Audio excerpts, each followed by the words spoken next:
Well, the children have been reading some novels about migration because our unit is on migration.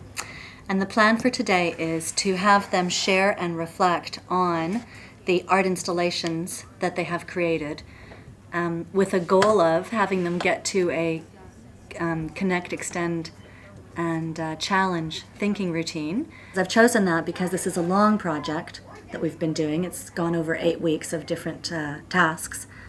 And the purpose for today is to have them connect with their original thinking, have a quick look at what it is that they are, at how their thinking's been changed or extended, but primarily to get the next direction.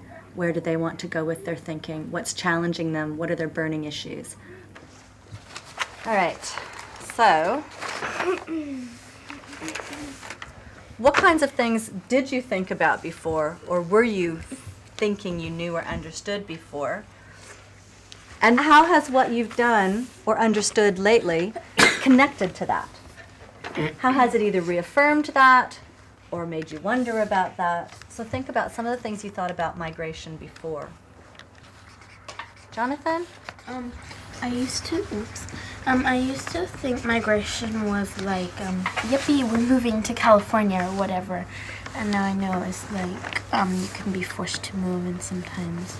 Well, before I thought it was only rich people, but now I know it's mostly poor people because they can't survive in the country they're in, so that's why they migrate to a different country for a better life. Okay. And sometimes they suffer during the migration.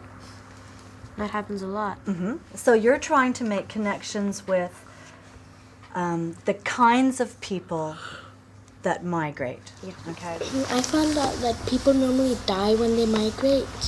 Uh-huh. And they don't have that good material to go in. They would have enough food and everything good. Okay. So you're connecting to experiences on the journey. Now, did anybody go back to, remember at the very beginning of our unit, we looked at our own family's migration history? Turn to someone close to you and really quickly say if you think you found a connection that you can relate what you've learned to really quickly. The rich people, they have a wonderful life. They have everything they want. My family was like kind of pushed out of Europe because of war, and most issues that we're studying about migration, like the people were pushed out of their own country. From my mom's side, her family was really poor and they never had the money to migrate. They never had a chance to even survive a migration. So poverty is a connection you've made in... Yeah, a big connection because my grandpa, he had a terrible life as a child. He had a really hard time. Uh-huh. So, loads and loads of connections. What are some of the ways that doing this and studying this novel has really stretched your thinking about migration? Take a minute and just think about that.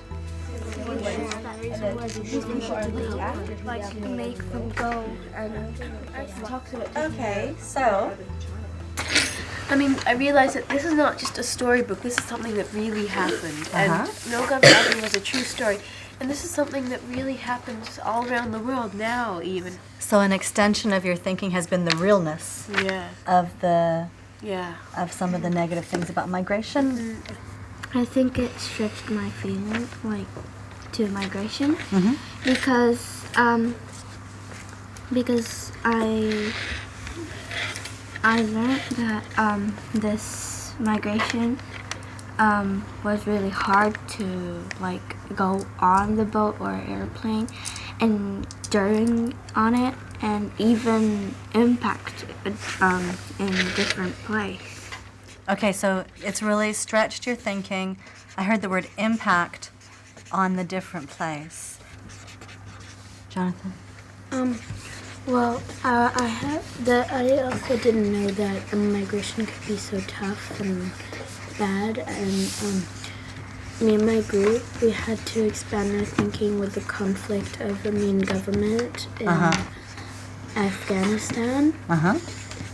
So one of the things that stretched for you was just the sheer difficulty of migration, and also the kinds of conflicts that cause migration. Is that what was expanded? I found out that people shouldn't be pushed out. By having these questions recorded and not just raised in a discussion, but by documenting them, they're there for us to explore further. They're there for us to think about further.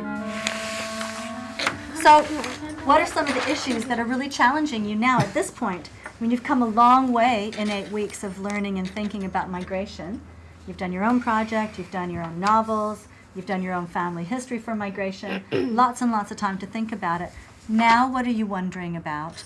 And what are the really burning issues for you about migration that you're still not sure about? It challenges you. Well, do the refugees have to get back to their own country, or do they live, and what happens to them?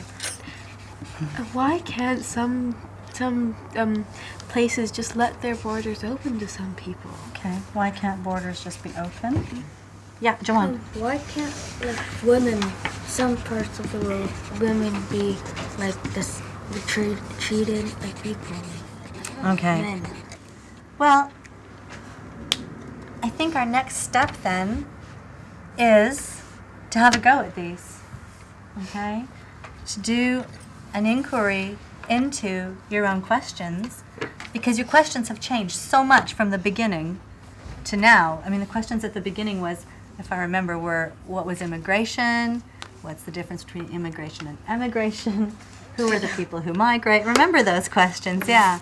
These are a little bit different now. And I think that the next step for us then is let's put these up, and we'll do a little bit of thinking about them this week.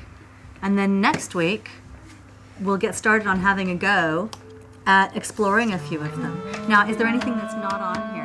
What I noticed in using the routine today was that it facilitated a really rich conversation amongst us, either when they were in their pairs or when we were working as a group about the issues of migration. I think the questions that they raised today were really significantly different than the ones that came before we did this. Today, the questions that I heard after our discussion or during our discussion were perspective-based, point of view-based. They had a lot of gray areas to them. They were questions that would require someone to investigate the why, not the what.